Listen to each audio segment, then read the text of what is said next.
NITI Aayog investment friendliness index 2026 रे शीर्ष 5टी राज्य मध्य ओडिशा पूर्व और उत्तर भारत ओडिशा एकमात्र राज्य भाव स्थानित।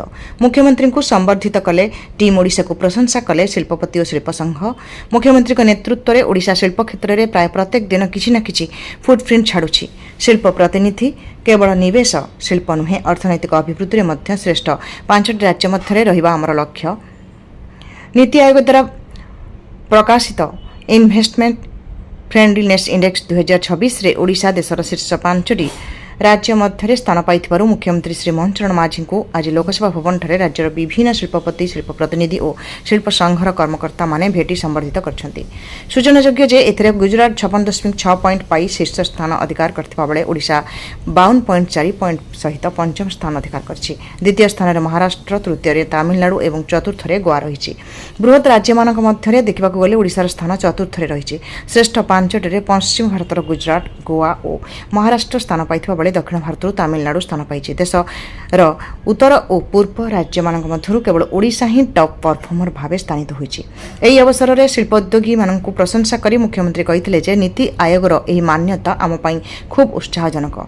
एहा द्वारा टीम ओडिशा और उद्योगी मानकर मनोबल वृद्धि पाइछि। केवल शिल्प क्षेत्र में नुहे अर्थनैतिक अभिवृद्धि क्षेत्र में मध्य ओडिशा को श्रेष्ठ 5टी राज्य मध्य स्थानित करबा आमर लक्ष्य बोली मुख्यमंत्री कहिथिले। से कहिथिले जे गत 2 वर्ष मध्य आपण मानक सहयोग रे राज्य रे जेउ गति शिल्प विकास हेउछि ताहा पूर्वरु केबे होई नथिला। ओडिसा रे निवेश पई आमे बहुत परिश्रम करिछु और आम सरकार कथारे नुहे काम रे विश्वास रखे। 5 वर्ष रे 5 लाख कोटी टंकार पुंजी निवेश पई आमे कथा हेथिलु देइथिलु। मात्र 2 वर्ष रे 3 लाख कोटी टंका टपी गलानी। मुख्यमंत्री कहिले जे गुजरात, महाराष्ट्र और तमिलनाडु भली राज्य बहु आगरु शिल्पोन्नत राज्य भावे मान्यता पाइछन्ति। ओडिसा रे शिल्पायन प्रक्रिया डेरी रे आरंभ हेले मध्य आमे बहुत स्पीड रे आगो को बढ़ुछु। आमको एही स्पीड बजाय रखिबा को हेबो। 5 वर्ष रे पुंजी निवेश को 5 गुण करबा लक्ष्य रे आमे काम करिवो बोली से कहिथिले। से पुणी कहिथिले जे ओडिसा रे शिल्पायन और राज्य रे विकास पई यशस्वी प्रधानमंत्री नरेंद्र मोदी का पूर्ण समर्थन रहिछि। 2 वर्ष मध्य आमे 20 लाख कोटी टंकार पुंजी आकर्षण करि पारिछु।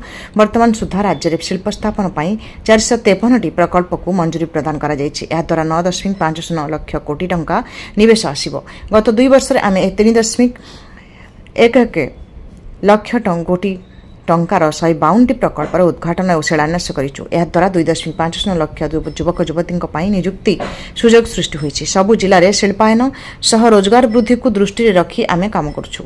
शिल्पमंत्री श्री संपत स्वाई कहिथिले जे मुख्यमंत्री नेतृत्व में आमे समस्त प्रतिबद्धतार सह काम करछु। एही सम्मान केवल आम पई एक रैंक नुहे, यह ओडिशा को निवेशक मानक भल पाइबा को दर्शाउछि। मुख्यमंत्री को बलिष्ठ नेतृत्व में एबे ओडिशा आउ संभावनार राज्य भाव नुहे बरं सफलता प्रदर्शन राज्य भाव परिणत होइछि। इलेक्ट्रोनिक्स और सूचना प्रजुक्ति मंत्री डॉ मुकेश महालिंग कहिथिले जे गत 2 वर्ष मध्य माननीय प्रधानमंत्री दिग्दर्शन और मुख्यमंत्री नेतृत्व में ओडिशा एबे देशर आईटी मानचित्र में स्थानित होइछि।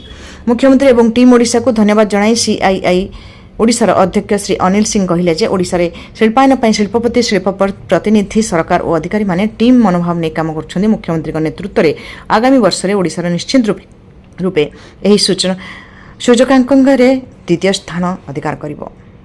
आईसीसी ओडिशार चेयरमैन श्री राजीव साहू कहिथिले जे मुख्यमंत्री दूरदर्शी संपन्न नेतृत्व में गत 2 वर्ष मध्य प्राय प्रत्येक दिन ओडिशा शिल्प क्षेत्र में किछि ना किछि फुटप्रिंट छाड़ुछि। सीआईआई प्रतिनिधि श्री सुब्रत त्रिपाठी कहिथिले जे ओडिशा रे एभली विकास आमे आज पर्यंत देखि नथिलु। माननीय प्रधानमंत्री पूर्वोदय ओडिशारु ही आरंभ हेउछि। अन्य शिल्प प्रतिनिधि माने शिल्पायन पई समस्त क्षेत्र को उपयुक्त प्राधान्य और सहयोग मिलिथिबारु मुख्यमंत्री को धन्यवाद जणाई ओडिशा शिल्प विकास पार्टनर भावे निजको गर्वित अनुभव करुछन्ति बोली मत प्रकाश करथिले।